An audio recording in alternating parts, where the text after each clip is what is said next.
Over 20 pro-Palestinian demonstrators were arrested by police and saw their encampment forcefully dismantled Saturday at the University of Virginia. But scenes like this don't seem to discourage the protesters, many of whom have already taken their demands to their graduation ceremonies in states like Michigan. After Tuesday's police clearing of a building that had been taken over by protesters at Columbia University, New York City Mayor Eric Adams appeared Sunday on ABC's This Week show.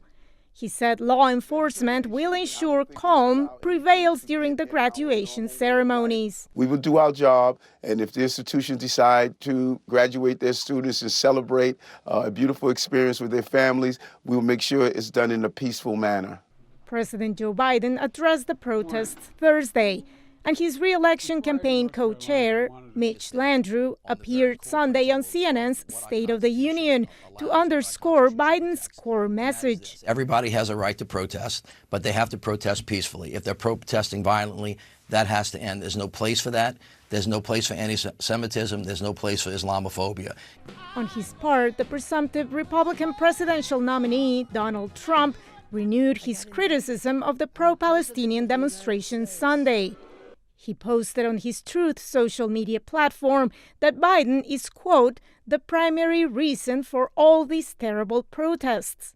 It's a political strategy that Trump is using to support his own re-election bid, says political scientist Michael Traugott. And he wants them to stop. He wants protesters, including students, to be arrested and removed from campus.